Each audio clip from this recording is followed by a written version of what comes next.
Good evening, everyone. Hope you are well. Hope you're having a nice week. It's been super busy for me. I haven't stopped since early this morning. And California has just had a massive rainstorm. I think it's going to go on for the next couple days. So last winter, for no rain at all, and horrible fires in January because we had like zero rain since April. Now we have lots of rain, which is not a bad thing. But for LA, even an inch is a big deal. Apparently, it's 8 inches. I don't know when's the last time LA has had 8 inches of rain. And my thoughts are out to the people in the burnt areas who are probably suffering mudslides. And I haven't had the opportunity to check the news yet. But this poor planet, we bounce from one extreme to the next. And it's a little something. So I'm going to take a moment and center a little bit. I had a lot of thoughts of things I would like to say this evening. And as I was going through them in my mind, I sort of held back on things I wanted to say on Sunday. And then because I held back, everything kind of became jumbled. So I'm going to take a moment and sort of center. And then we'll begin. I have a sort of a new practice that I'm contemplating to share with everyone. And I think I'll share a little bit about it tonight, but try to present it more on Sunday when everybody's here. And I've sort of given myself permission that it's okay for me to repeat myself on Sunday when I'm live. So I think that will help with the flow between the Wednesdays and the Sundays and all of that. So I'm going to take a moment and I'll be right back. And okay.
Okay. Oof. It's important to take that pause. And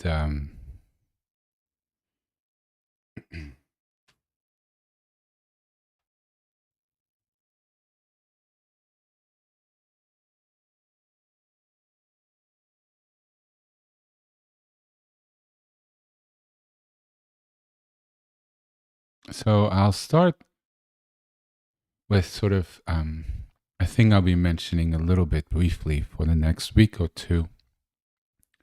And I will give my brain a little time to, I think, link up to what I want to say next. So as people may know, I have up an archive which has 111 of my teachings. I've mentioned it last week and on Sunday, last Sunday, so I'm not going to go into it in detail, but I encourage everybody to download it, not because it's my teaching, but because if you feel called to, by downloading it, you've kind of doing what in American English we call banking it. That means we solidify it and we ground it. And that way, it's not a question whether it's on YouTube, whether you're able to have access on the internet, or whether it's still on the archive. You have it on your hard drive. So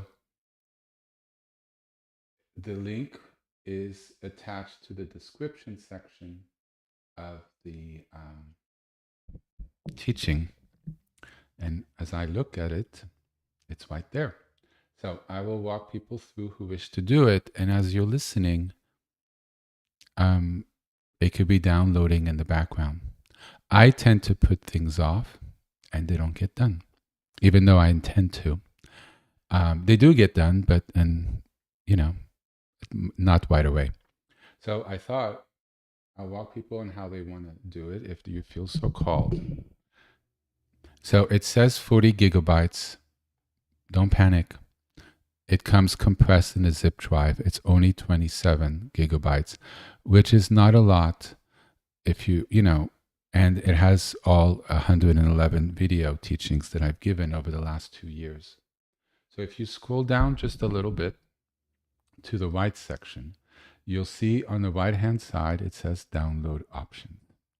If you go down to MPEG 4, about halfway down the list, if you put your little mouse on it, yes, you'll see a little arrow to the side, or you can click on it either way. Then is the list of all my teachings. But if you look at the top, there's a little gray thing under MPEG 4, and it says 111 files with a little down arrow. If you click that, it begins to download. Really simple. You don't need an account or anything to do this. My poor laptop, I tried it on my laptop. Maybe it was downloading in the background, but I didn't see any progression. I went on my iPhone, hit it, was downloading, no problem. I'm sure people will have no problem on their laptop, but if you do, I suggest you doing it on your phone because that's where it worked for me. So I just wanted to kind of mention that. It's just, I just find it important to save teachings when you find them. In my studies over several decades, I've grabbed books when I could find them, even though I knew that this is probably be on the shelf for 5 years. I was reading it and I'm like, well, this is way beyond me. But I knew enough to know that hopefully one day I will get to that. And sure enough, 4 or 5 years later, I'm like, where's that book? I know it's somewhere. And I'm so glad I had it because it was exactly what I needed at that moment. And I thought, you know what? Let me go back to that bookstore and see if it's still there. Well, the bookstore was closed, and no other bookstore carried a section with that great amount of books on that topic and I wouldn't have remembered the title. So I've learned, and also with teachers, that when they're there, you should just save it. And if you don't want it, it's so easy. You could just delete it later. So it just anchors it for you. And if you feel called to, right below, there's a PDF if you scroll further down. And there's a small document. Oops, just reset itself. Actually, you don't even have to click PDF. You put right on PDF, and there's the arrow. And there it is. That's the 81-page table of contents, which I painstakingly work through for their videos. It's not complete. It's still a draft. But the intent of it was you can do a keyword search for general topics, and hopefully it will lead you to where I discuss those teachings. Also, you can go through it, the titles or whatever, and I tried to make it as descriptive as possible as to what I'm talking about. And there's a description and there's bullets for most of them. I have to go back and do it for all of them, which have the key topics. So by going through that, you can circle the ones that interest you, then go into the folder where all the videos are and find those particular teachings that interest you. And so the table of contents really makes the archive usable. Otherwise, it would just be one big hot mess that would be hard to find what you're looking for. So that was sort of the intent is to make my archive usable and searchable. And I think the PDF achieves that. It's going to get better as I finalize it. But right now, it's in pretty good shape. And it was sort of important to me to kind of offer this to you without waiting for complete perfection, because it's important for you guys to have it if you feel like my teachings. And it sort of is me sort of officially publishing everything. And it's all free. So that's that on that. For the people who initially downloaded the 100 teachings and they need the additional 11, there are some technical problems. I'm solving them, and that particular link just for the 11, so you don't have to download the whole archive, is coming soon. I will put it up, and you just click that and the 11, and then you'll have the complete set. Okay, so enough on that. We are not here to hear me talk about my archive, but it is, it contains a lot of information. And I've put everything there, all the most important stuff. And the 55 or so core teachings are really core teachings. They're the bedrock. So it's really not fluff. And it brings in different traditions, a lot of things that I've learned, a lot of interesting things that I've experienced. And hopefully is able to serve as a guide. I don't do this for myself. I certainly don't do this for my ego. I do this to offer what others have offered to me for those who are interested. And may it be a light onto the world. That was my intent. And which is a perfect segue to what I want to discuss. It's interesting during this season, which has the shortest day of the year, and therefore there's the least daylight in the year, that there's a lot of talk about light, L-I-G-H-T, and bringing light into the world, being a light in the world, the song I've been playing, bringing positive change and positive influence by one's presence, by shining a light in the darkness.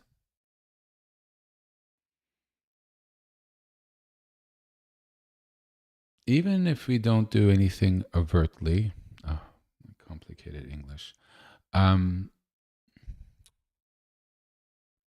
even if we don't do anything that's obvious that other people can see. So even if we don't do anything that's obvious to others, and we just have our little practice at home, a little study, and we try in our own way to live the best life, that has a positive influence, a frequency that sort of emanates. We bring a positive addition to the world. At worst, we should have a neutral addition. We never bring anything bad out. At worst, it has neither a good or bad effect. But ideally, the world is a little better place because we're in it. We practice, we pray, we study, we try to understand, we try to better ourselves, we try to heal ourselves. We don't blame ourselves. We learn from the past and we try to do better. We try to do our best in any situation, and we can never do better than our best. And with time, our best becomes better and better. So we're on the positive side of an improvement. Yes, and we're continuously improving. None of us are perfect. We're all on the path, and we all try to do the best we can, hopefully, with a good heart of positive intent. Yes, and sometimes situations are challenging and difficult, but we try to put, like we say, a good foot forward. Yes? And so when we practice and when we're here, we come for understanding, we come for healing. And it's not that we're ill, like I've said before. It's not like we're damaged, but there's a form of repair, a realignment to perfection, which we do not judge ourselves by, but we do realize there is something that's possible that we can strive towards, but not judge ourselves for not being. Because, let's face it, this world ain't easy. We were not born in perfect families. Our genetics and our minds are not perfect. That's human nature. But what do we decide to do? Do we give in to our lesser instincts? Or do we give in to the better parts of ourselves? Do we strive for the better part of ourselves? Do we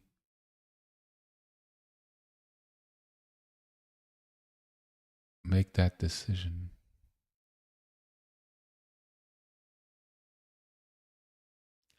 And so, collectively, everyone on the planet, our economic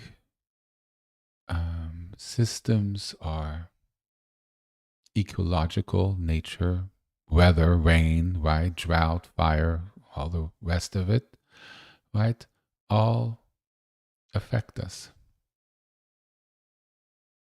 And so, in this season of the darkest year, in this season of the Festival of Lights, in this season of manifesting positive light, of being a force or incarnations manifesting that bring a positive influence on our planet, morality and ethics and guidance. Are we ourselves a person who does bring positive morality and ethics in the way that we can? So I've been contemplating candles and light clearly, as you can see. And we're going to continue that today. And I've been contemplating about New Year's Eve. This year, well, was what it was. Good, bad, ugly, horrific, beautiful. It's a mixture of everything. There were births, there were deaths. There's hope, there's despair. There was great success. There were failures. There is everything under the spectrum in this world. What's next year going to be like? In many traditions, the New Year's Eve, 31st of December, is a time that a lot of people go into retreat or prayer. A lot of people, some people, meditate and pray at midnight time, their time. Take an hour or two leading into it, and at that midnight hour to pray, to shine light unto the new year, that it may be a good year, it may be a positive year. To try to hope that maybe it'll be a little better year than it otherwise would be, because they've prayed it in with hope and prayer and asked for blessing and sent blessings for the year to come. We know it'll be a mixture of many things. It always is. We live in duality. There will be births, there will be deaths, there will be successes, there will be failures. There will be everything under the sun.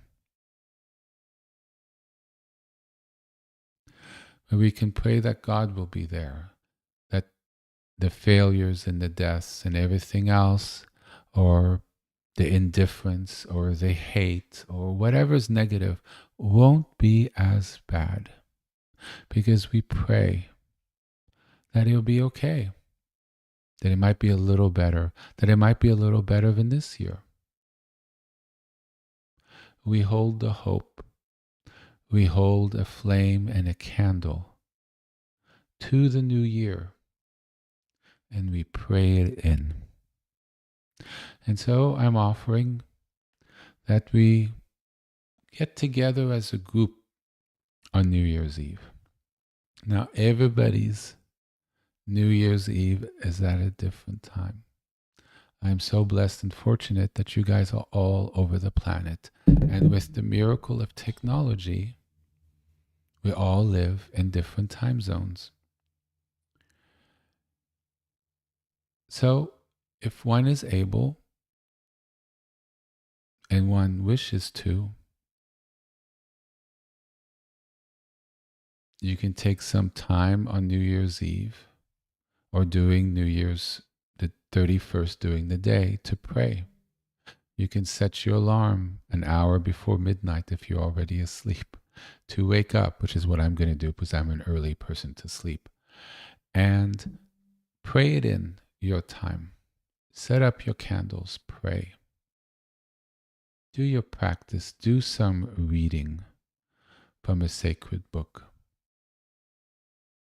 You will be joined with other listeners and other people of other faiths or whatever who will be doing exactly what you're doing, leading in your time zone. I will convene at 11 p.m. or maybe 11:30. I haven't fully thought this through yet. I've been contemplating it for a week though, on Pacific time, leading into midnight Pacific time. And I thought that would be a beautiful thing. If people feel so inclined, they could do an all-day retreat leading into the new year. Or take walks and pray during your walk. Be mindful during that time. Or if you decide to go out and party, which I've done in the past, when the clock strikes 12, say a prayer. Yell Happy New Year, but say a prayer. May it be a good year. May God be with us during this year. May God be assistant and there and available to people who need him. May he hear our prayers. Or if you believe in the universe, say the universe. Whatever it is, it's a positive aspiration that you put out there. And you put it out there, and you know what? And you don't do it for this reason. It has a positive effect on you. The blessing actually comes back to you as well, because you had the heart of remembrance, the heart of care, the heart of thinking, you know what? I'm going to put a prayer that there'll be the light of hope, the light of compassion, the light of success, the light of health, and the light of holding when there aren't those things as well. We remember the heart of love. And ultimately, those who walk in faith, we're the manifested heart of God here. The light is the light we shine because we're physically here. We become the light in the darkness. And for those who believe in other faiths or in the universe, we can be the light of perfection as best as we can, the light of truth with a capital T, the heart of care with a capital C. And I think taking a little time, even if it's 15 minutes before or having a practice or choosing to do a whole day retreat, I think it's a beautiful thing. Throughout the day and as I sleep, when I wake up intermittently during the night, I will say a prayer for everybody on those time zones who will be celebrating at that time, because midnight sort of travels the world. And with all of us doing it with an intention, we make a difference. The prayer does make an effect. We do make a positive change.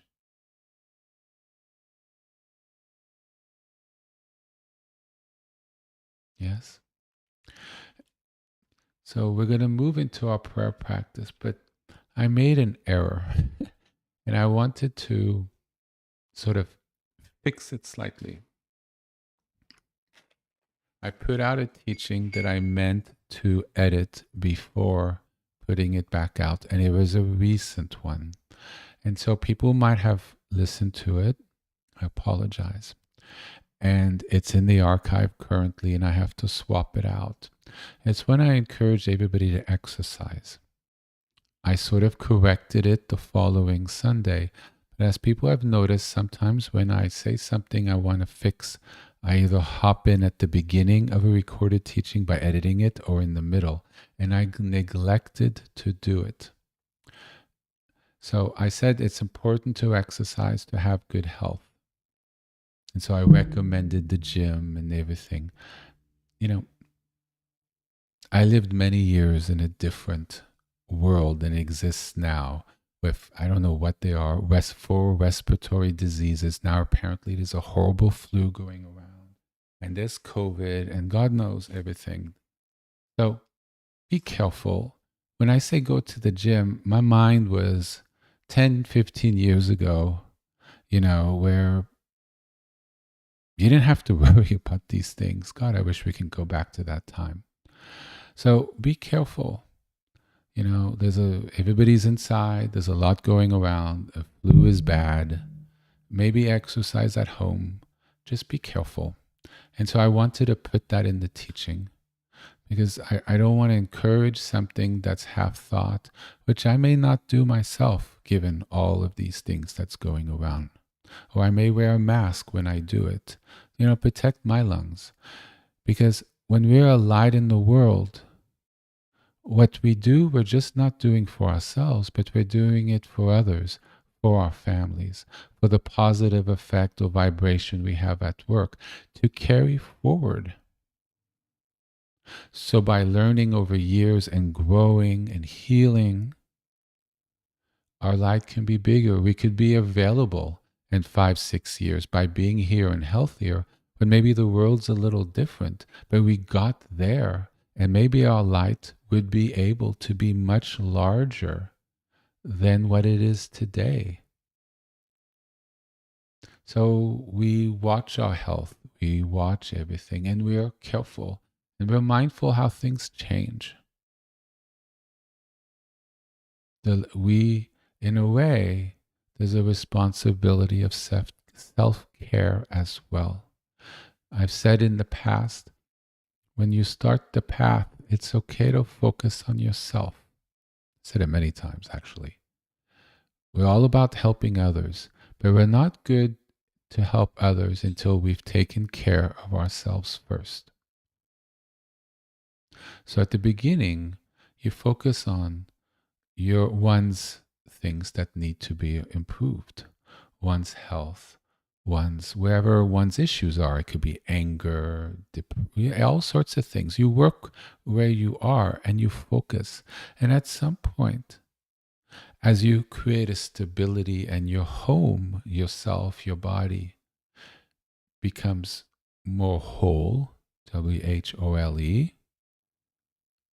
then there's extra bandwidth, extra ability, extra strength to start focusing around you. Now, for some people, they don't need to focus on themselves first. They already come in pretty good. I was not one of those people. It was a mess. So, right? But so there's always a focus on the candle is no good if the wick, the little cloth, is damaged, or the holder doesn't hold it, or the wax isn't able to hold the oil, or whatever goes on. So we are mindful and we are looking on how to live properly, how to eat, how to manage our health, taking medications we need, don't taking extra medications we don't need. What do we take enough of? What do we take too much of? And try to find that equilibrium, that balance. And so when we do our practice, it's not just if we do a practice to send out light, or a practice, lack of a better word, for healing. But healing really can be about finding balance in oneself. That's healing. To be away from the extremes. So out there that we're reckless, or so compassionate that we completely neglect ourselves. And then we kind of, in a way, snuff our own candle because we're so out there, we're not mindful of what we need. And therefore, we're no good in the future because we've messed ourselves up. Yes? Or so generous that we're completely poor, and then there's no more generosity we can give because we don't even have enough for ourselves. So do you see, there's our being not generous enough. So it's all you, but you don't care about anybody else. So there's always an extreme on this planet where there's one thing, there's always the polar opposite. It's just the way this dimension, Earth, whatever we are, is. What we're trying to find is the right balance. Not too cold, not too hot, not too high, not too low. Sort of the perfect sort of zone where we can give the right mix that the situation requires. And how do we know what the right mix is or is not? Or what to do or what not to do, what to say or not to say? And how to go about it or how to not go about it? Well, you determine that by using one's wisdom. Wisdom. And that's more of an intellect. There's a lot of very smart people, but there's no wisdom. They don't know how to apply it, or they apply it wrong. There's a lot of knowledge, a lot of abilities, but how do you apply it? What decisions do you make at the end of the day? Wisdom is different than intelligence. Very helpful to be very intelligent, but intelligence paired with wisdom, now you have something. You should look it up if English is not your first language, right? And find the equivalent that's in your language, wisdom. And why do I mention that? Wisdom's at the core.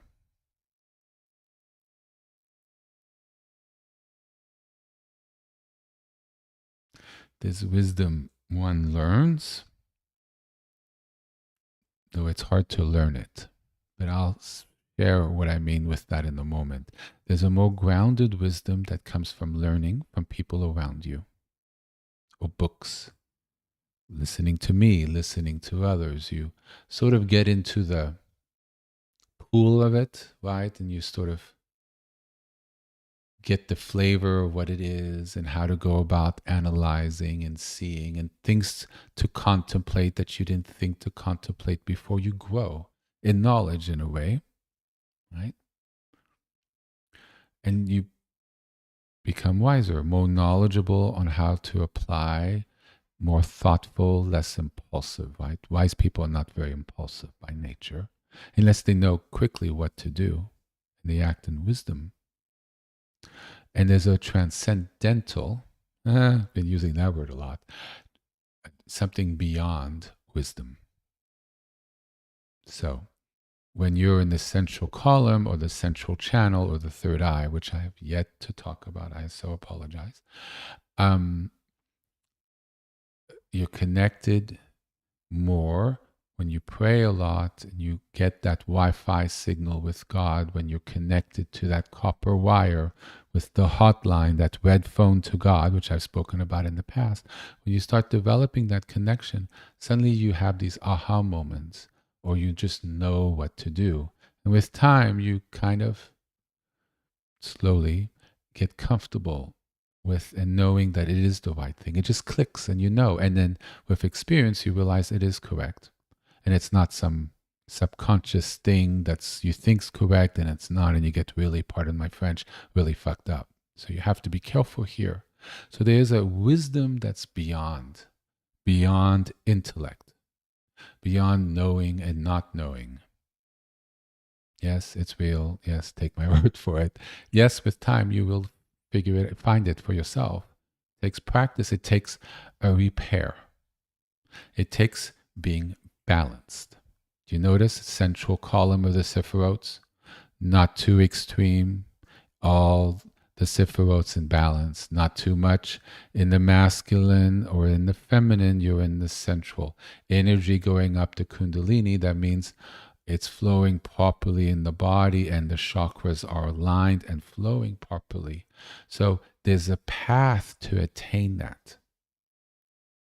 Because one's mind is in balance, you're able to bring transcendental knowledge from above, which supplements the knowledge that's in the gray area of your brain. So it's much more than 1 + 1 = 2. It's the wisdom of, does that even matter? Or does 1 + 1 doesn't even matter in this situation? It's all about, what does blue mean with green?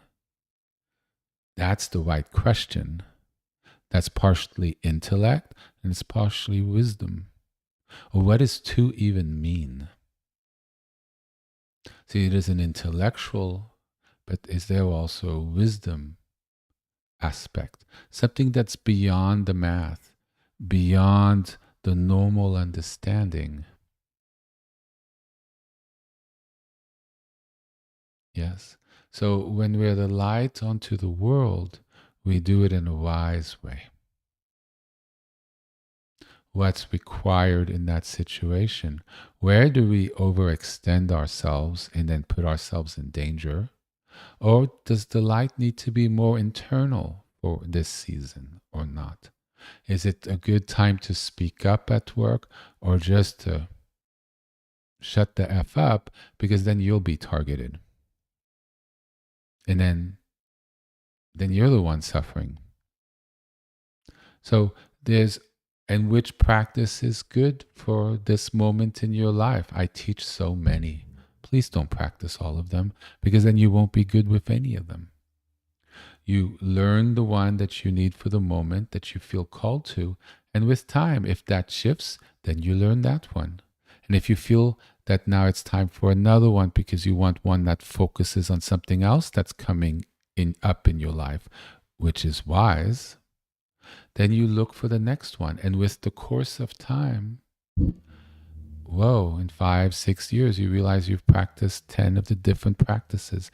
And by learning, or 5 or 3, and by learning other ones, you're actually learning the rest. Because as you do different ones and you see how they're different and how they affect you differently, the knowledge on the rest actually naturally comes, because you have a wider understanding of the concept of what's going on, because you've tasted. Like if you taste grapefruit with orange, with grape, with apple, well, you have a pretty good idea as to what fruits taste like. So if somebody says, oh, this one does this and it does that, a little acidic, but a little minty, you kind of have an understanding of what that is, because you have an experience. And with wisdom, one begins to know how to walk the path. You can go through a table of contents and be like, oh, this one's good. Oh, this calls me. Oh, you know what? This is, I don't feel like for right now for this one. And you guide yourself. You guide yourself in the world. You guide yourself in the new year. You guide yourself with intelligence, with wisdom. And when you don't know something and you think you're out of your depth, you research it. And if it's important, and you learn it, if it's necessary. And you check on the source to make sure it's kosher and it isn't going to F you up. So it's a way of walking through life. I hope the practices that we do, by helping us find our alignment, to realign ourselves into something more, how to put it, closer to something more perfect, more ideal, more whole, where we hope to become, yes, we are able to walk in a better way with more wisdom and knowledge and abilities. Our flame grows brighter, and with a brighter flame, there's a brighter world. And we don't walk alone. As a religious person, we have Adonai, we have God. If you believe in the universe, believe in the universal perfection. As human beings, we are not perfect. It is harder and harder to find things that even resemble anything leading to perfection that's here, sadly, right? So many people we believe in, and then we're disappointed. Or we think this and then we find out it's not what we thought. But there is a source where we come from and where we hope to return to. And that is perfect. And we call the place Eden, or we can call it heaven, where the issues that we have as human beings are resolved, where the duality of love and hate and sickness and health, which exist here in this reality, doesn't exist in other realities. It's not the same. And so we work here because we care, because the heart that has love and care and burns a bright flame resembles the energy and the heart that exists in the higher dimensions. And that ultimately is the ultimate reality. So we're already in the slipstream, in the current of that reality while being here. And that reality naturally cares, naturally compassionate, naturally loving. It's a higher world, right? Heaven, right? Higher frequency. We could say a higher dimension. Do you see how it just all kind of links up if you kind of think about it? Right? I've had many aha moments as these things have clicked with me over the years. So don't think it just, for me, it was not that obvious. You don't think about these things in the modern world and click, click, click, click. You kind of have to be like, oh, yeah, that is. If I line this up with that, it kind of means this, which means this sort of exists. Right? And then you have an understanding of where you are now and how that lines up.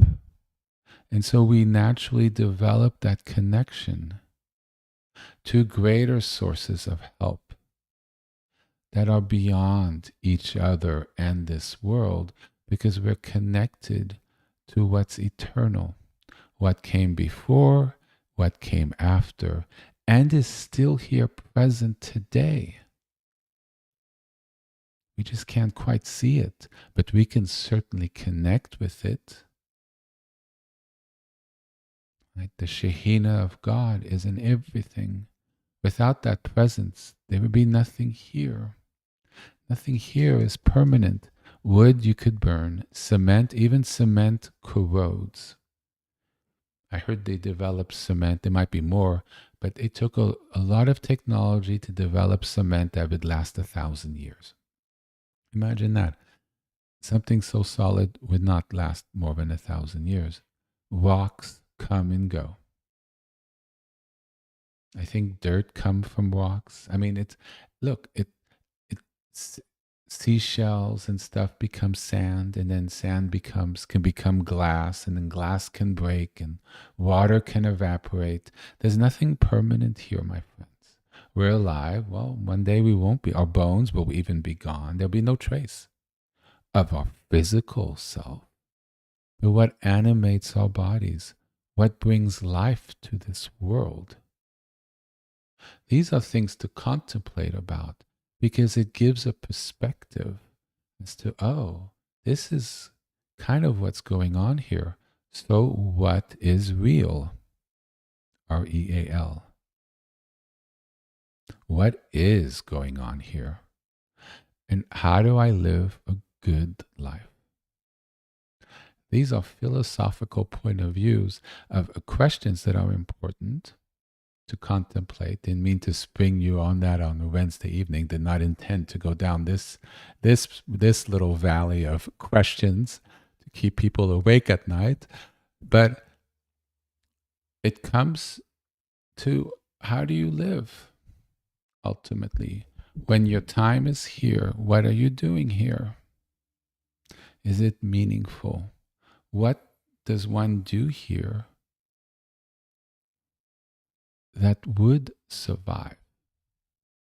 A place that really doesn't have any permanence. And my answer to this, and the answer of many people I've studied, is love and care and trying to have the highest frequency possible, which in turn helps each other so we all get home.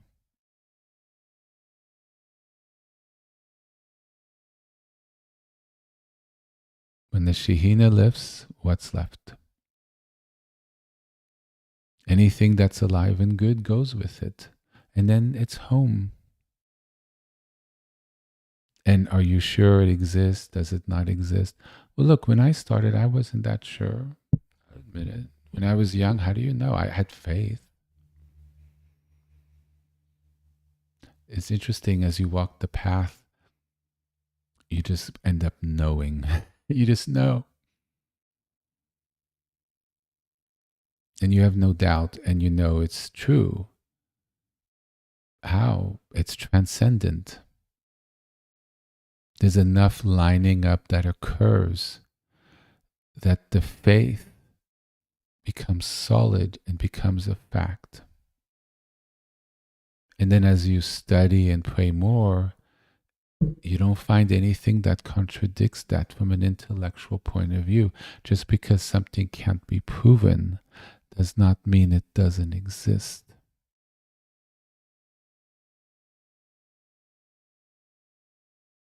And yes, it can be proven. As one walks the path, you feel it.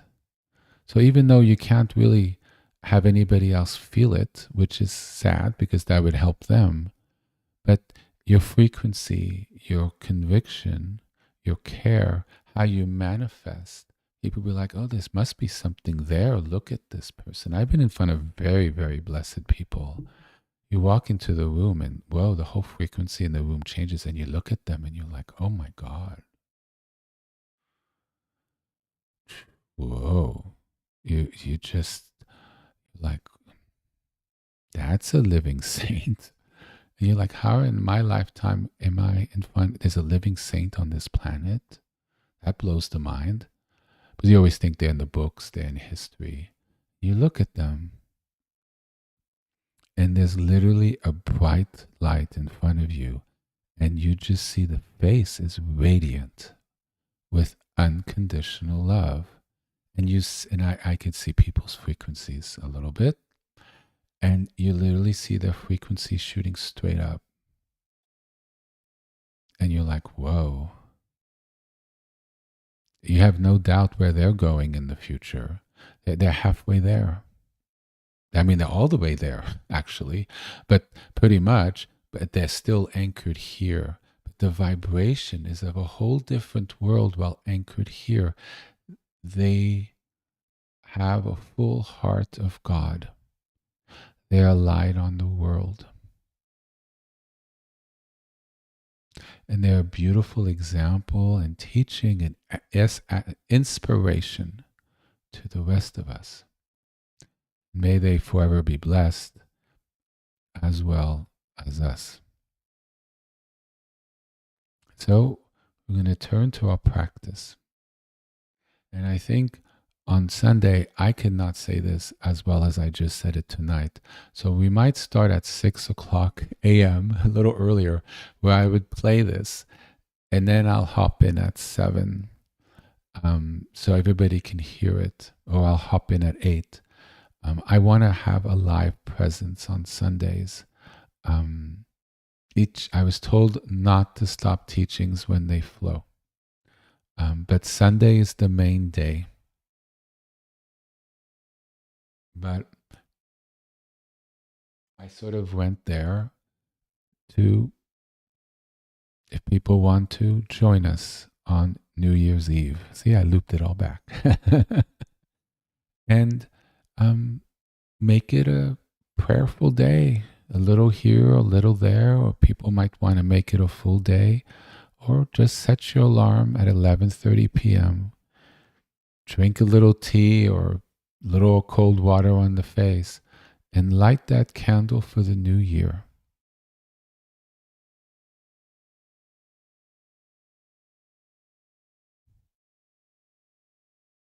Light that light. Who knows what it'll be, but it'll be maybe a little better. There'll be maybe a little more hope, or a little more compassion for someone who needs it, or a little more help for someone who needs it, or somebody will be able to connect with God when he or she needs it. Maybe just a little extra than there otherwise would have been had you or I not sat in front of our candle on New Year's Eve and put out that intention, put out those prayers, and sent out that hope of care to our world. So let's take 3 or 4 minutes. My feet are asleep. And let's drink a little water and stretch a little bit. And then I think, look, let's, if it's okay with people, why don't we use the Ori, O-R-I, light, right? So Yahweh Ori, Adonai Ori, Emmanuel Ori, Elohim Ori. We can use that name.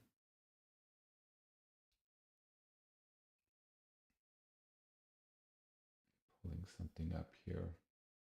I want to see the exact wording that I used on my PDF on the names of God, which, by the way, is found on the website if people are looking for it.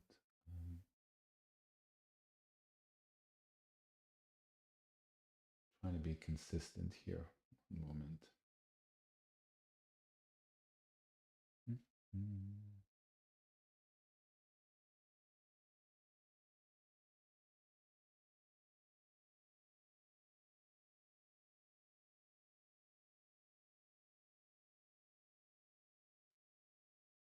It is officially one of the 72 names of God.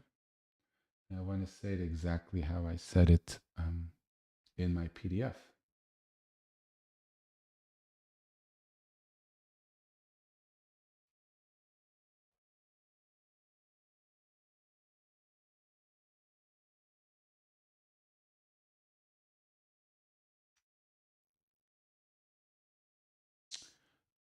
So Yahweh Ori would be Yahweh my light.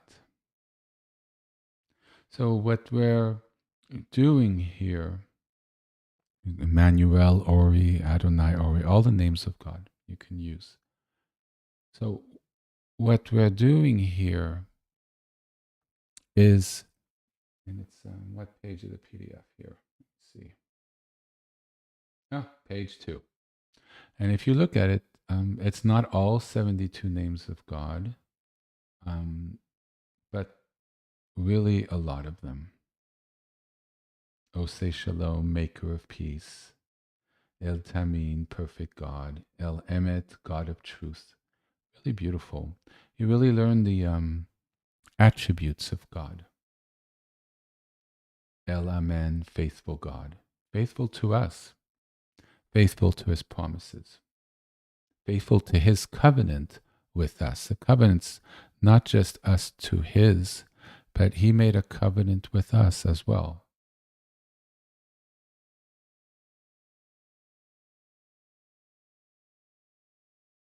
El Wakum, merciful God. El Olam, everlasting God. Yahweh Yishi, Yahweh my salvation. Just stop there. So Yahweh Yishu, Yahweh my salvation, in a way is similar to Yahweh Ori, Yahweh my light. By connecting and saying God is our light, we are attaching to God, and a light leads the way, right? So there's the light in the darkness. There's the light at the end of the tunnel, at the end of the path. Lights guide us. Lights give luminescence so we can see things. Without any light on this planet, if there was no sun or candles, we would bump into things. So by saying that Yahweh is our light, we're saying that Yahweh sort of illuminates our world, helps us to see, is the guiding principle in our life. In that way, we have aligned ourselves with God as our leader, as our guide, and as our salvation. Because without light, we're lost. And light is high frequency. It's not a stone that falls. Light is bright. It's a high frequency. It's bright. It's transcendent. It's a very interesting element. It's not like the other elements. And it could be kindled, it can be turned on, and it can be extinguished. It's there and it's gone. It's very interesting, and it can grow brighter or it can grow softer and smaller. And so when we do a practice, Yahweh or Hashem Ori, when we say that while looking at our prayer space, for me the Aleph is in the background, and it illuminates our space, I'm increasing the frequency that I relate with God. It's hard to explain. I'm going to take a moment to think of that while we take our break. But by doing the practice, we feel the energy that's being created because we're saying one of the 72 names of God, and it has its power. And you can feel the frequency. There's a charge to it. And by doing the practice, we increase our frequency, our charge. And therefore, as we go around, we carry that with us. And as we pray for others, or New Year's Eve, for our planet, for each other, for the new year, we send out that light.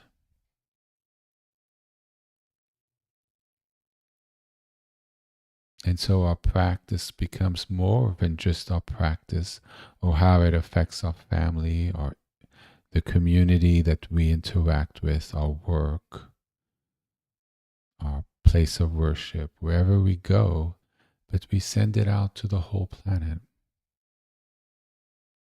And then the light increases, and it's a positive effect. And we don't have to do anything other than to take the time in our practice. And so saying Yahweh Ori or Hashem Ori or Adonai Ori, it's a practice it's a power practice. I don't know how to quite say it. We're not so much asking for healing, but it is a certain oomph to it that's different than other names.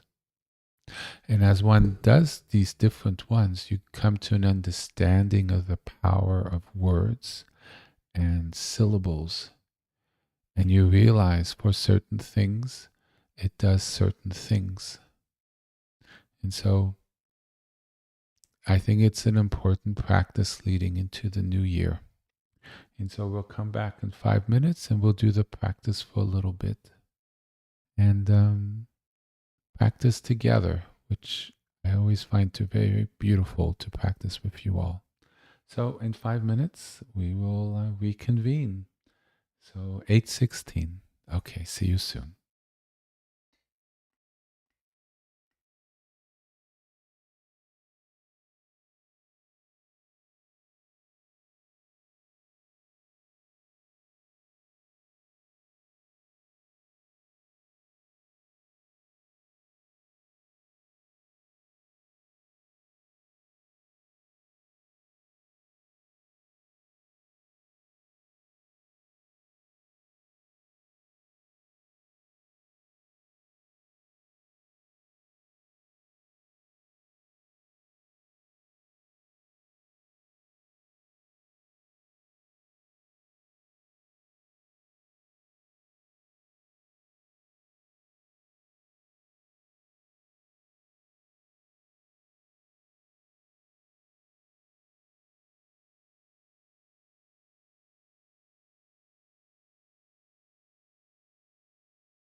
Okay.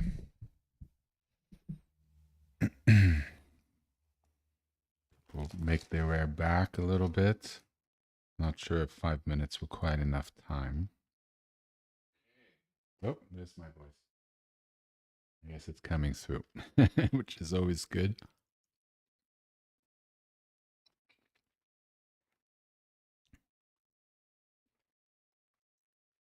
I always have the fear of talking into a muted microphone.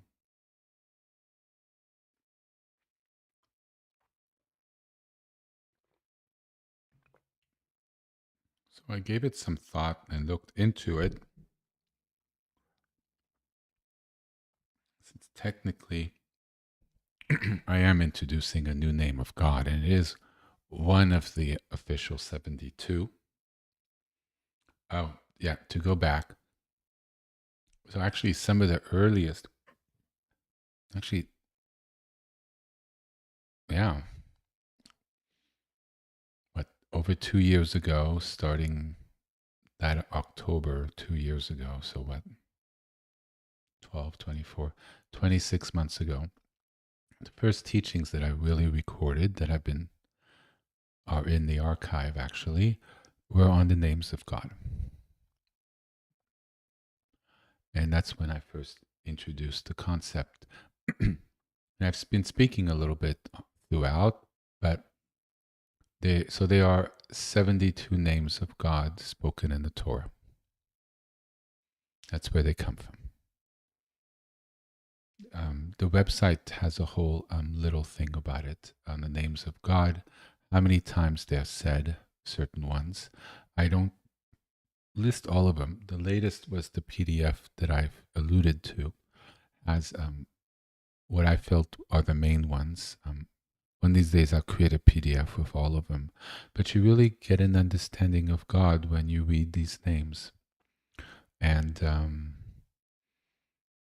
the qualities: protector, healer, light.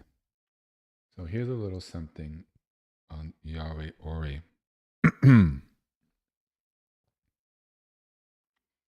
So it's not merely a description of God. The name behaves like light in the human field. That's what I was trying to get towards. It's a mantra. We repeat it. So it's not describing God. This is why I teach repeating names. We invoke that frequency of it so it emanates. It's not saying the wall is gray. By repeating it, the grayness of comes out. I shouldn't use gray. Let's say blueness of it comes out. It emanates blue, right? But a mantra of that wouldn't do anything. There's no power to it. When we have a name of God that's sacred, that comes from a very sacred ancient text, it has a power when we repeat it, and the power that comes from this name is light. I'll get into what the light is in a moment. So there's three sort of things to it. It, like I said, it radiates. All right, another English word. Something that radiates is something that comes from it. So uranium, what comes from it is radiation. Radiation. So light from a candle, what comes out, what radiates from it is light, right? So from this, it comes from, out from it. Light comes out from light. It doesn't push, it doesn't order it, what's around it. It just grows from its center. It's not interrupted. And it fills everything that's around it that's open to the light. So in a way, you could say it's the way a sunrise comes up over the land and fills a valley and a forest and a town and a city, an ocean, with light. It just fills it, doesn't push away anything. It just naturally comes forth. So that's a property of Yahweh Ori. It doesn't command, it doesn't do anything, it just naturally shines forth. So it brings clarity, it reveals what's around you, and removes any distortion, anything that's off. Light purifies, it makes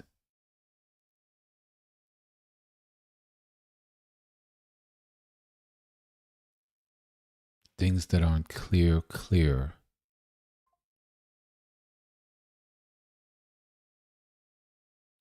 And it helps with our alignment, our ability to manifest. It lifts our vibration, gives us a more upright spine, more of a confidence. It's the attribute of the element of light, the positive ones, because the light of God doesn't burn. It's a gentleman. It heals. It's warm. It could be 24 karat. Do you see? It's not the light that you put into a candle and you get burned. It's not sharp. It's like a sunrise. It fills, it uplifts, it gives life, it gives color. Without the sun and sunlight, there would be no life on this planet. Yes? So it reveals without forcing anything.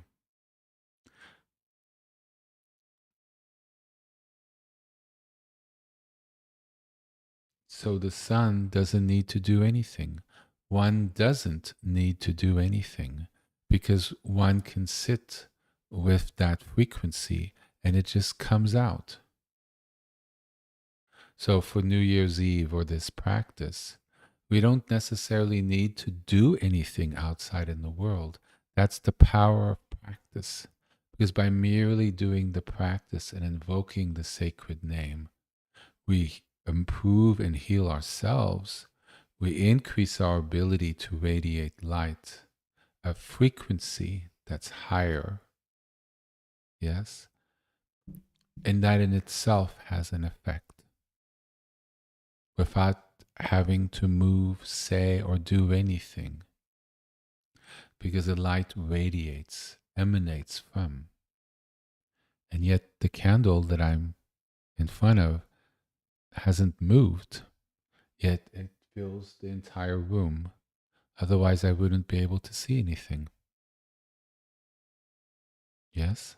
It's passive, but yet it's active in its passivity. It just naturally does its thing.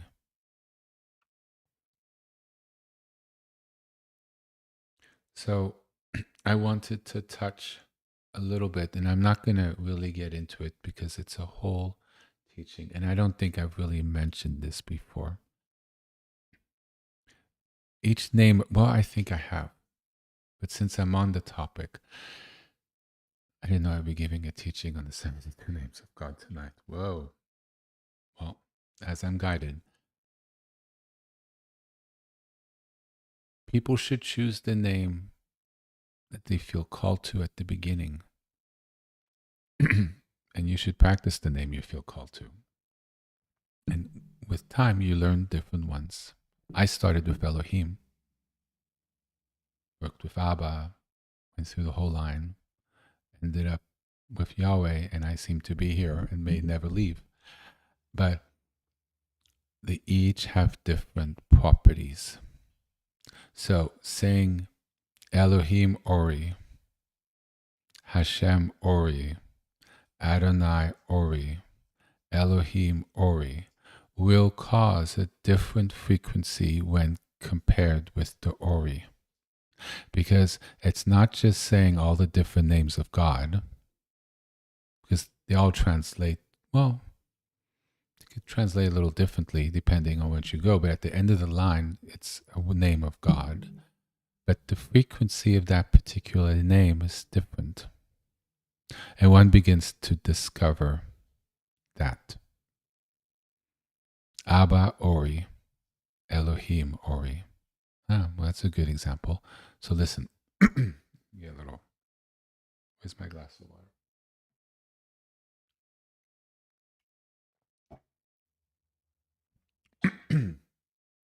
So feel the frequency difference. Abba Ori, Elohim Ori, Adonai Ori, Yahweh Ori, Hashem Ori, Emmanuel Ori.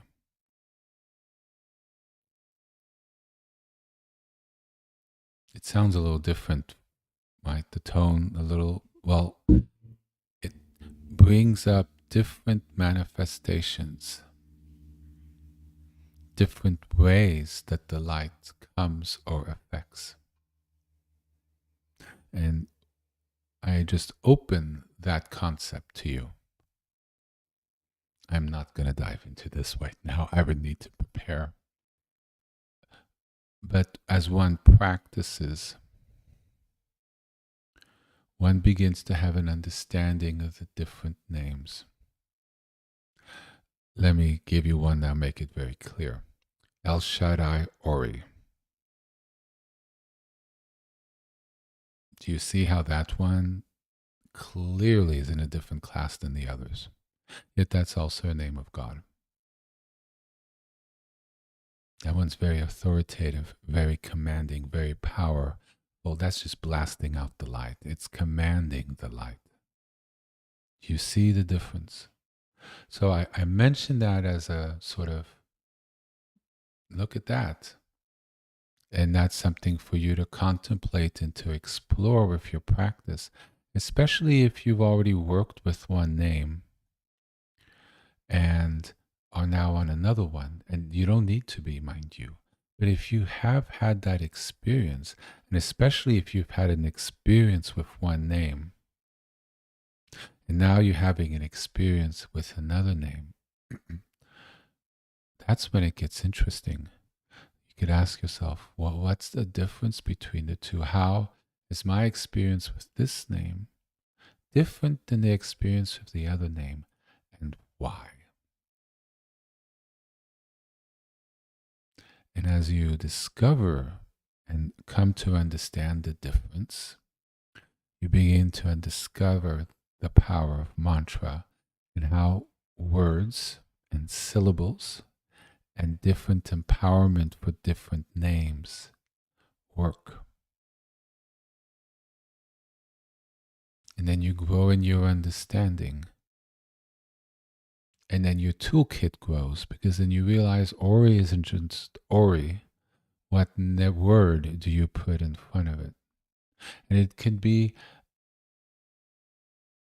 even a name you don't normally use, because as you work with one name, then you work on a second. The third comes really, really easy. And the fourth or fifth, you don't really have to use all that often, because it's sort of all kind of unlocked. I don't do a lot of practices with El Shaddai, because when I do, boy, and so it's sort of there in the kit. But you don't really need to I didn't need to particularly activate it, because it kind of came with the rest. For people who have started, it is the most challenging. It is the most, I don't like using this word. It's the most difficult when you start. It's like you learn to ride a bike. Well, that little training bike with the little wheels on the other end, what do they call it? The child's bike with the little wheels, and being able to ride without the training wheels on the back, right? It's the most difficult, right? Because you're learning how to ride, how to have your balance so you don't fall down. And then the training wheels go off, and then you go 2 feet and you crash. I remember doing that. Or you go 10 feet, you get a little speed and you think you got it, and then you really crash, right? We don't crash with the names. That's not possible. So I just take that out of your mind. But once you do learn to ride a bike, you don't have the same problem when you learn to ride a dirt bike. Yes, I am a guy. I did have a dirt bike. and then a 10-speed bike, right? And then you do a bicycle, a motorcycle, which I cannot do. I find them very scary. But the learning curve isn't as hard because you know how to ride. So it's the same with a mantra. So as you start, you be patient, you work with it. Just say it. Don't think of what's going to happen. Don't whatever. You just do it. Same with riding a bike. You just do it. How do you find your balance? I don't know. With practice. And then suddenly you're not falling. You don't fall off a mantra. Don't worry. But what you do is you start experiencing it. And you start experiencing it by doing it. And being open. Not saying this will never happen. I'll never feel it. Well, all those thoughts will pretty much make sure you don't feel anything. Because they'll overwhelm what you could feel. And the thing that helped me, this water, I can't believe I'm giving a whole teaching on mantra. See, here I am teaching on a Wednesday night. Well, so the thing about a mantra, what helped me, so I didn't feel anything. And I said, okay, I'm expecting a wave. I think somebody gave me this tip. It might have been one of my teachers. I don't remember. It's so long ago.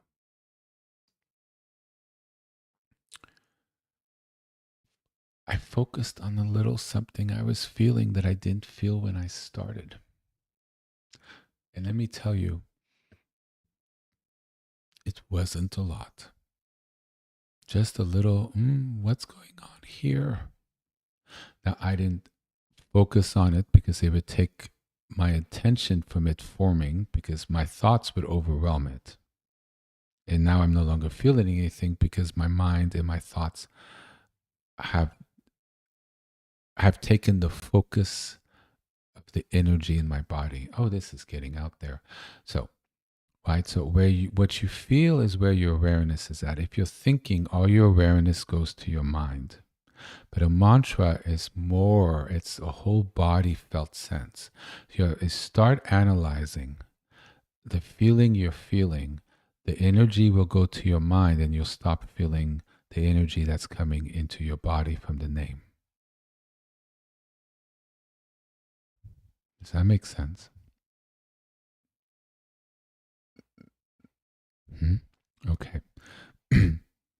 So whatever you feel, okay, maybe it's nothing, but maybe it's something.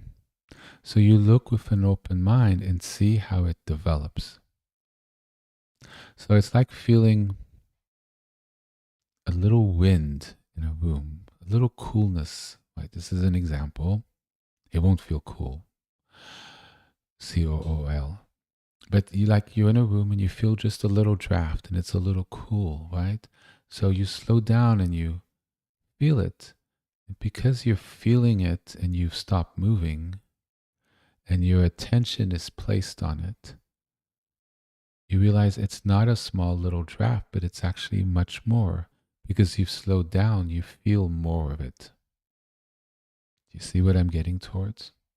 You're open. And it's okay if you have it wrong and you're like, oh, that was nothing. Oh, that was probably a little indigestion, or I had an itch. That's fine. Have a little laugh. It's no biggie. But sooner rather than later, you will realize what you're feeling is actually growing. And then you realize that can't be an itch and it can't be anything other than the name. It's an energy.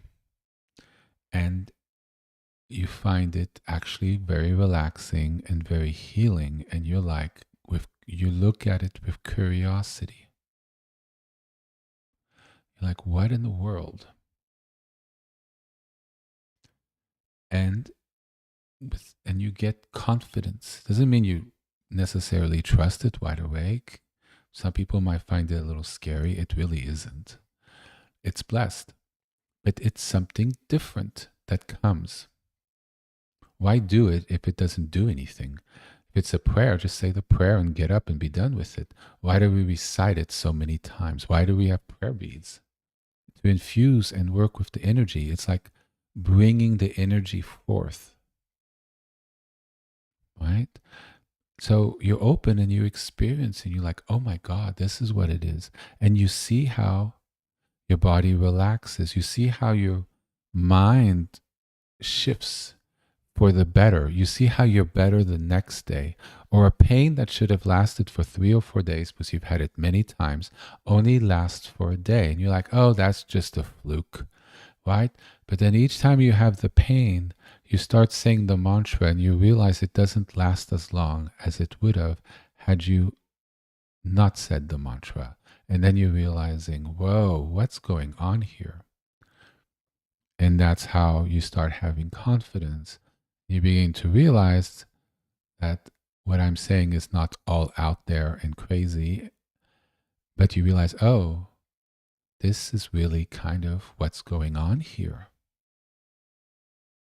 And then you get and develop a relationship with the name of God, and you've grown in your ability. It starts slow, like lifting weights.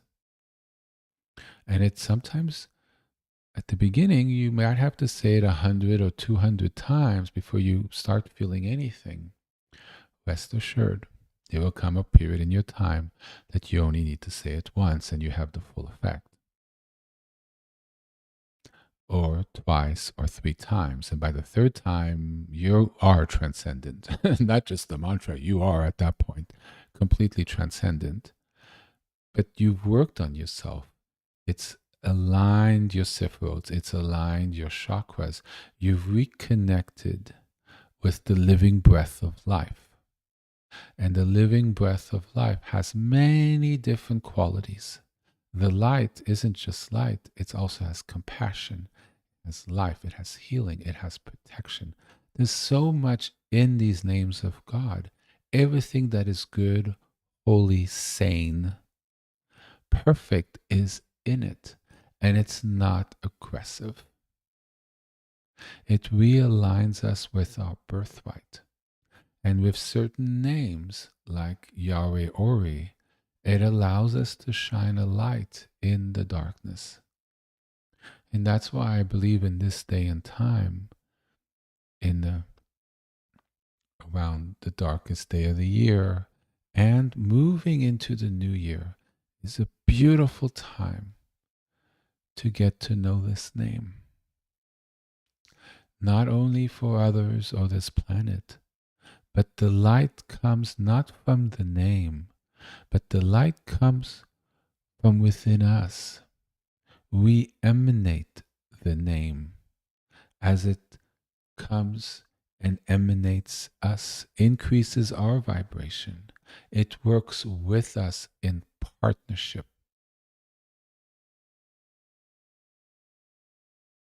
Does that make sense?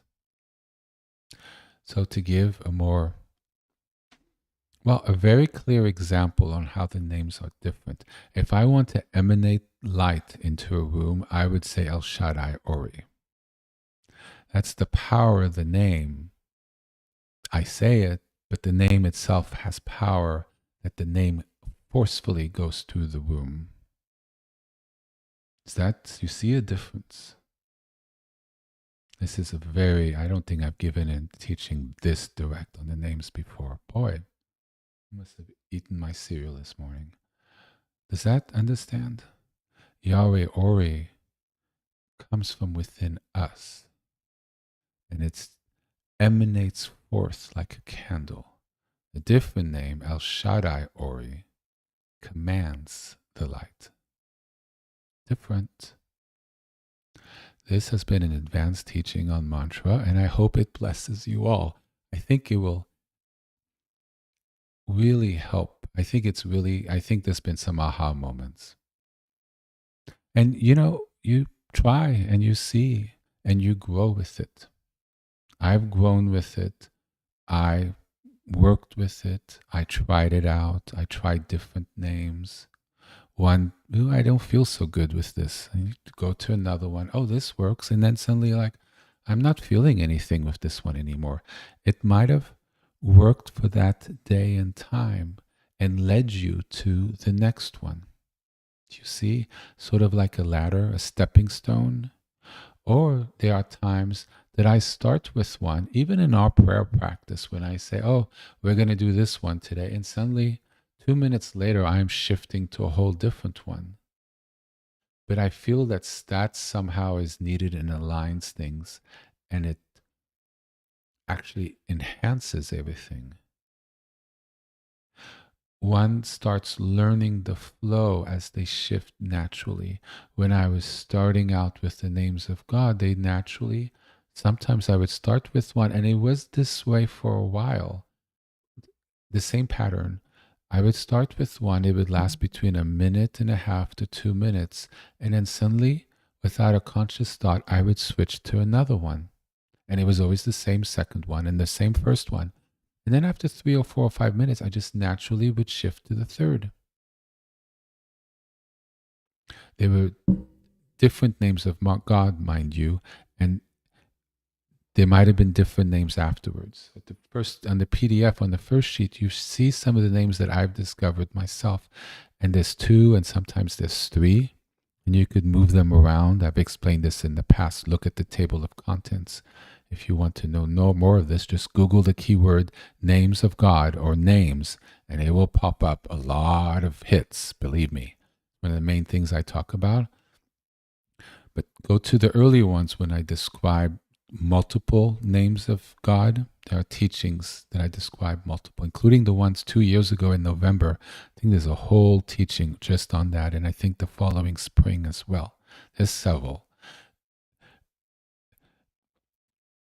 They change, and then it needed it. You kind of started there. The energy got you to a place, and then the other name took you further, and the third name took you to that sweet spot. And it was kind of working with the energy in your body, or the energy in your sifrot, or the energy in your chakras, or cleared the chi, or whatever you want to call it. That movement of the names was like a river leading you. But you kind of had to shift it around. And each name has a frequency and a blessing that's sort of unique to it. And one's not necessarily better than the other. And what's the best one? Well, there is no best one. The best one is the one that you need for that particular moment in time. And you discover that with practice, and you gain that wisdom as one learns and one grows. And it's just working with blessed energies. It's the quickest path, because we're not just praying for it. We're actually working with frequencies that bring it forth in us and in others and in our environment, depending on what one uses. And therefore it's really manifested. So you're not praying for a car, you can, bad example. It's not like praying for medicine, you're actually ingesting the medicine. And the medicine is the mantra. It's not praying to flip on a light switch. You're making the light switch on. But not making it on, you're just putting on the light. Does that make sense? At the same time, it's also a prayer that the light switch come on. And so, but there's a manifested aspect to it. And therefore, it's not just riding a bike. The mantra makes it a motorbike, a very fast BMW motorbike, as one grows to use it. And since I'm on the motorbike spectrum, the motorbike becomes a Porsche motorbike, and then becomes a Learjet motorbike, and then becomes a Starship motorbike. So it doesn't really matter where you go on and where you lead it towards, but you evolve on the path, and then your understand deepens. You have a deeper understanding. So today, after saying all that, we're going to do Yahweh Ori if you feel called to. If it's a sacred space, so I hope everyone will feel called to. But if for some traditions, one doesn't say the name Yahweh like I say it, find the name that works for you. And if your practice has you doing another name and you don't feel comfortable exploring this one or don't feel called to at the moment, do the one that works for you. Okay? So if we can stretch, and I apologize, I've been speaking for so long. I try to keep it shorter on Wednesdays. But I'm glad I said what I said. I've never, when I was learning, nobody ever explained it to me in such a fashion. It keeps you from, no pun intended, but it keeps you from stumbling in the dark for a very long time and not knowing what you're doing and therefore wasting a lot of time. A lot of people think one should discover it completely on your own without any guidance. And I've seen a lot of people get discouraged and go through long roads and misunderstanding and getting wrong ideas, and it taking forever, as opposed to just kind of pointing what it is and how it works and how to go about it. It's like teaching someone how to drive and giving them a map. And I believe on, kind of pointing the way and giving guidance. Yes.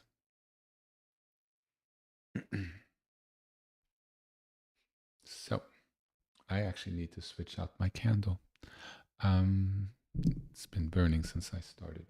So give me a moment and then we will begin.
Okay, so if you're in the middle of a practice and you need to change lights, it is not a problem.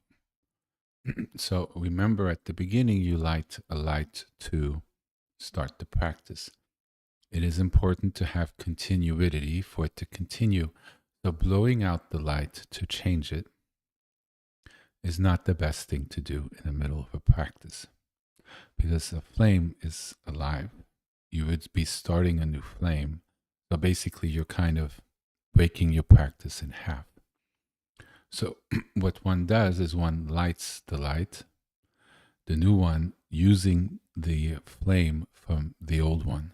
Therefore, the light is not turned off because it's lit in the new candle. Does that make sense? So you're kind of continuing the flame in the new candle, and then you could extinguish, turn off the candle that you need to remove. Now, if you're practicing and it ever goes off by accident, that's not a problem. You just relight it and you go on. But if you're switching it out, it's the best way I feel to make that change. So let me do it real fast.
Okay, I had to get my other um, candlestick holder because um, filled the other one, and I'm gonna have to dig it out. But I actually end up using my Shabbat candlesticks, um, candle holders for this. For me, they're very sacred, and items that have prayer in them, especially over generations, hold a lot of power. And to have them in your prayer space and to light them in front of one's altar when saying the names of God or praying um, adds a certain anchor and beauty to the prayer space. Saying the sacred name blesses what's in one's prayer space, one's prayer beads, one's altar, one's candlesticks, and they end up holding a certain spiritual power. And so when one goes in front of them, especially when one is off or not well or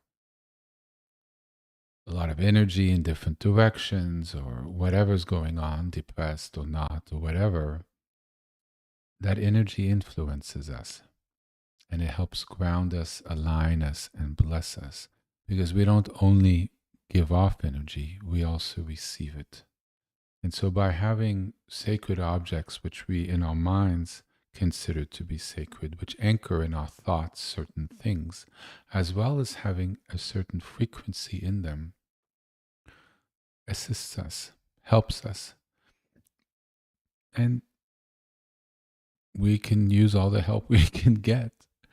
And it helps make the mantras work faster. It helps us line us up faster. It helps us find our center faster, because we just zoom right in. And that it is okay to use these objects in a sacred way. A Hanukkah can be used throughout the year to light and to bring light. The mitzvot won't attach because that's for a certain period of the year, but the overall use is to shine light, to connect with God.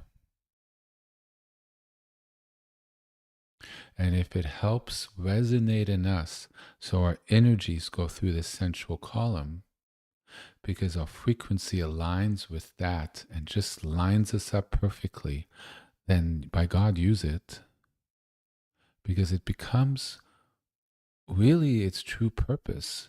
Prayer, connect with God, bring in light to our lives and to the world.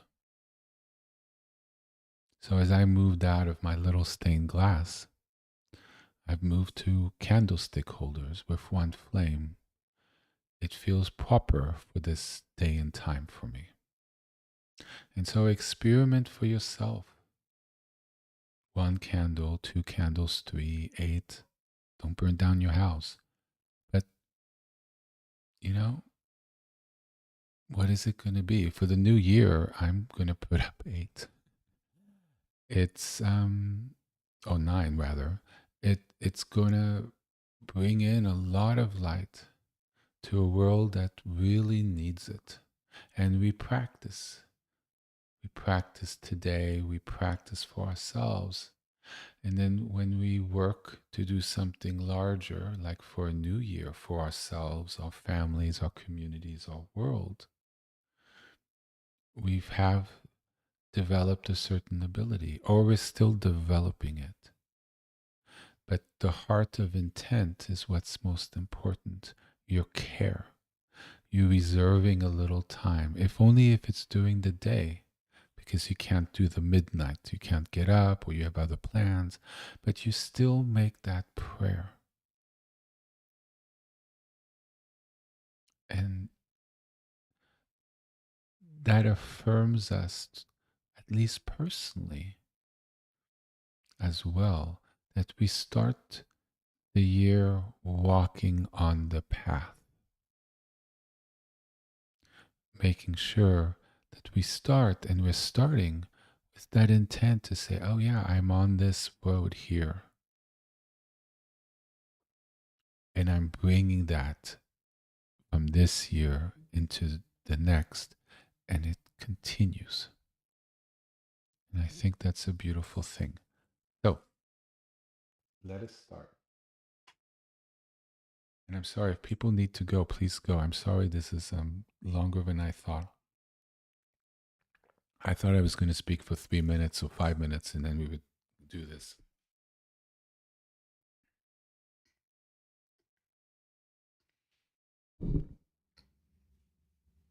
And I think Sunday will have to be a replay, because this is way too important. This is by far a huge core teaching. And if you feel called, I really encourage you to listen to it again, because there's a lot of details, which would be very hard to catch on the first listen, especially if you're new. Kind of takes the first time, so you kind of get the lay of the land. And then the second time, you start picking up more on the details, because you kind of get the gist and know where it's going. And then you kind of pick up the rest that's sort of was a lot on the first listen. So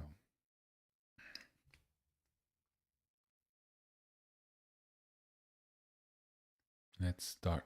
And I feel like I'm going to bring in the juice tonight. So let's see what we can do. I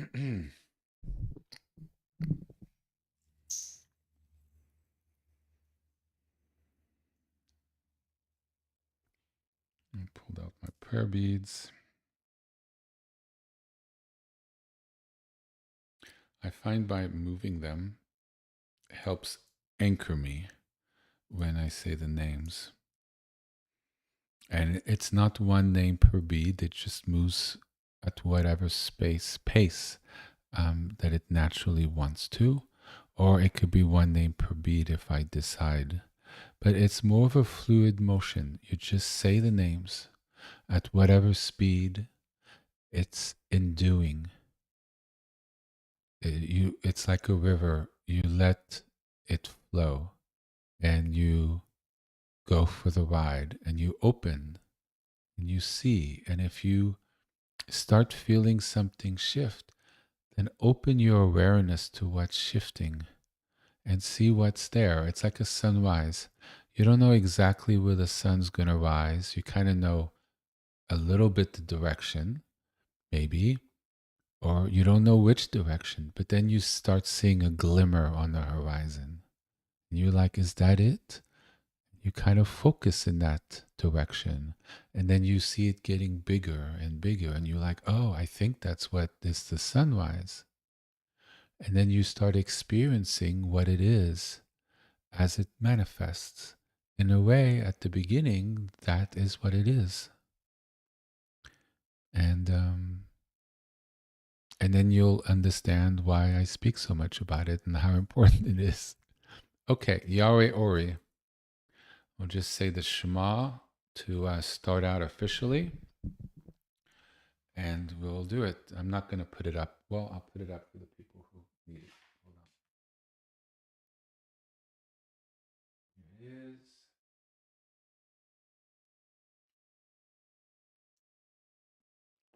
All right. Right hand over your face. Doesn't need to touch, just in front. It helps you turn inwards as you say the prayer.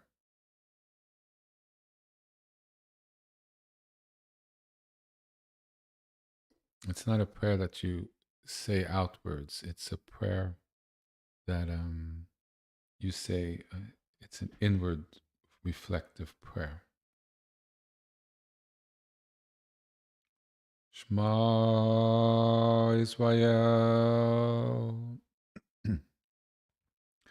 Adonai Eloheinu. Adonai Echad.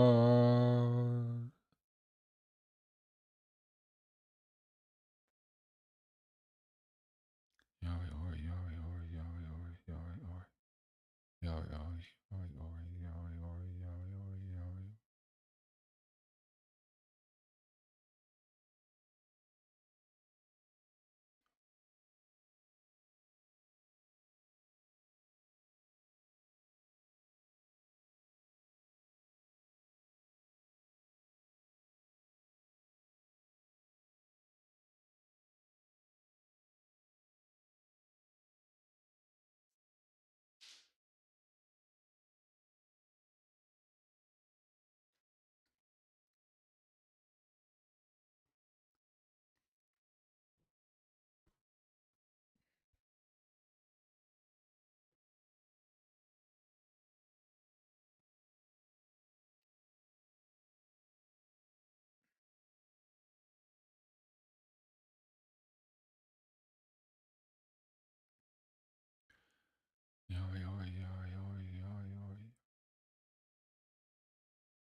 kept on burning.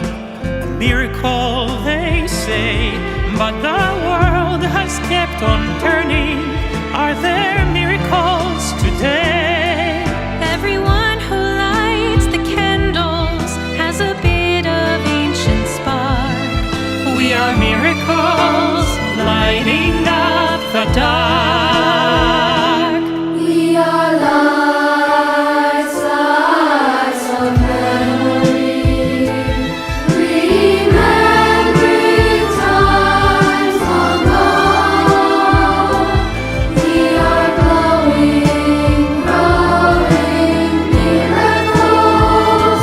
We are lights, we are lights.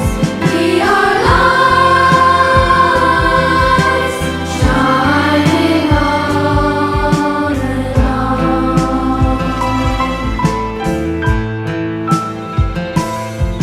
A row of burning candles shines a light upon your face. Linking you and me and all of us to a far-off holy place. But the blazing of the candles is not the only light. Look at all of us shining here tonight. We are lights, lights of memory, remembering times long gone. We are glowing, growing miracles. We are lights, we are lights. We are lights, shining on. We are lights, shining on. we are lights, Shining on, we are lights, shining on and on. We are lights, we are lights,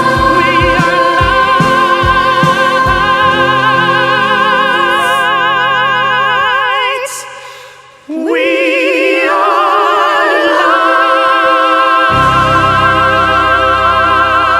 lights.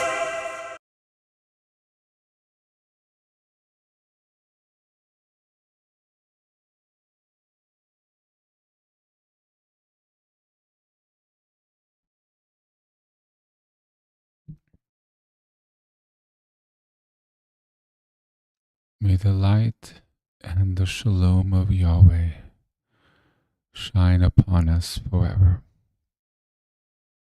Amen. Thank you so much for joining me this evening, and I wish you a wonderful rest of your week during this holiday season. Bye-bye.